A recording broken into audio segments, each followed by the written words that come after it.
இப்போ school lunch பாக்ஸுக்கு தக்காளி சாதம் எப்படி பண்ணலான்னு பார்க்கலாம். பேனை ஹீட் பண்ணி ஆயில் விட்டுக்கோங்க. ஆயில் ஹீட் ஆனதும் கடுகு போட்டுக்கலாம்.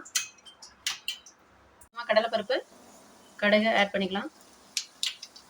மிளகாய், கருவேப்பிலை, கிள்ளி ஆட் பண்ணிக்கோங்க. ஆட் பண்ணிக்கலாம்.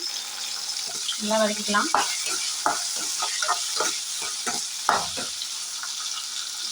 நசுக்கி வச்சுக்க பூண்டு ஆட் பண்ணிக்கலாம்.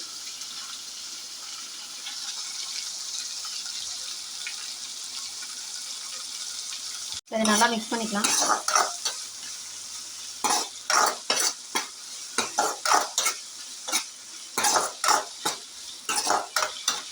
இப்போ இது நல்லா வதங்கட்டும்.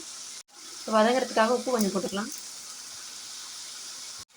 இப்படி நல்லா மசியணும். கட்டி கட்டியாக இருக்கக்கூடாது தக்காளி.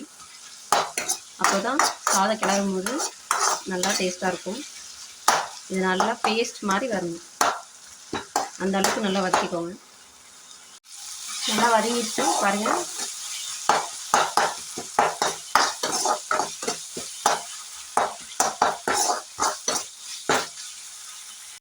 லைட்டாக மஞ்சள் போட்டுக்கலாம்.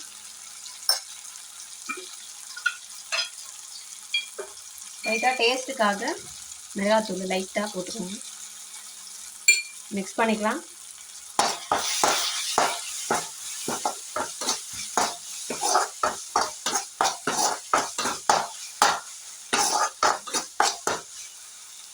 சாதம் வடித்து எடுத்து வச்சுருக்கோம்.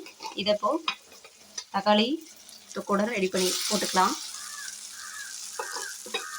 ரொம்ப அதிகமாக சாதம் போட்டால் டேஸ்ட் வராது. மிக்ஸ் பண்ணிவிட்டு பார்த்துட்டு போட்டுக்கோங்க.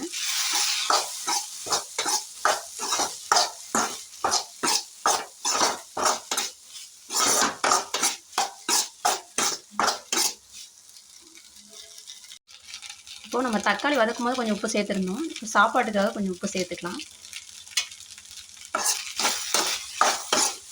இப்போ இதை நல்லா மிக்ஸ் பண்ணிக்கலாம்.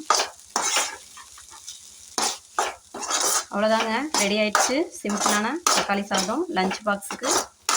மேலே கொத்தமல்லி தழை தூவி இறக்கிடலாம். அவ்வளோதாங்க, கொத்தமல்லி தழையை தூவிட்டு